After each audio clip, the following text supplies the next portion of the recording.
Welcome to CARICOMP Insider, where high-tech facial recognition meets real-world intelligence.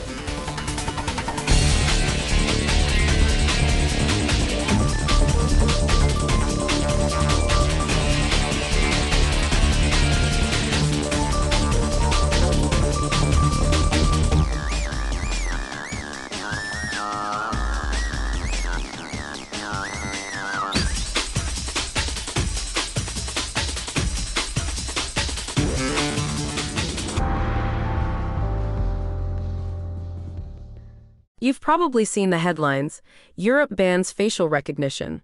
And if that made you feel a little safer or a little uneasy, I get it, but that headline is wrong. Europe didn't ban the technology at all. What Europe actually built is more like a four-floor building, and the same face-matching tool can live on completely different floors depending on what it's being used for. If you've ever unlocked your phone with your face, this touches you. If you've ever worried about being scanned in a crowd, this is the rule that decides whether that's even allowed. The fear so many people feel about AI surveillance, a lot of it comes from not knowing where the lines actually sit. So let me show you where they are. The European Union's new AI law sorts every system into 4 risk buckets. At the top floor, the banned floor. These are uses considered simply unacceptable. No permit, no workaround.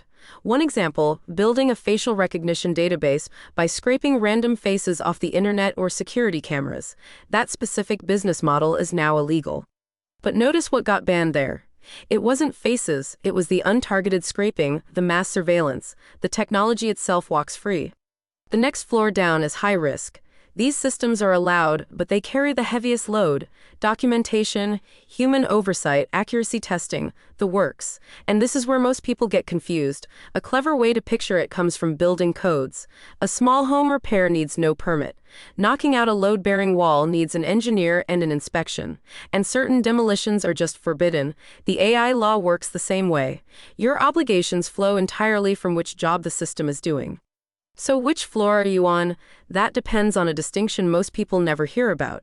There's a quiet clause in the law that separates 2 things that sound identical.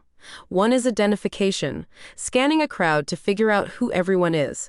The other is verification, confirming that you are who you claim to be. Verification is exempt from the high-risk rules. For an investigator comparing 2 photos they personally selected, that's not crowd scanning, that's verification. It drops them into a far lighter category. For a private investigator, that exemption can be the difference between crushing compliance costs and almost none. For the rest of us, it explains why your phone's face unlock isn't treated like a government surveillance camera, even though it's the same kind of math. There's also a timing line that matters enormously. Real-time facial scanning in public is mostly banned, but analyzing footage after the fact, running it later with a court's approval, that's not banned. It's just high risk. Live and after the fact are 2 different legal worlds. And getting your floor wrong is expensive.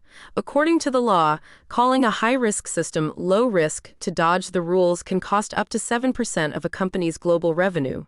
Yet the confusion runs deep. In one survey of 113 EU AI startups, about a third assumed they'd be classified as high risk. The European Commission's own estimate, closer to 5 to 15%. Most companies are bracing for rules they'll never face. Here's the shift that makes it all click. The law never asks, is this AI?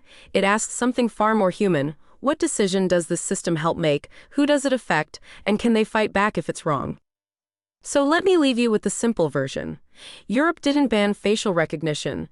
It sorted AI into 4 floors based on how dangerous the use is, not how fancy the tech is. The scary stuff, like scraping faces off the internet, lives on the banned floor. But confirming you're really you stays on the safe, lightly regulated ground floor. Whether you carry a badge or just carry a phone, the question that protects you isn't, is this AI? It's, what is this AI allowed to do? That's not a question to be afraid of. That's a question you now know how to ask. The full breakdown's in the show notes if you want the deep dive.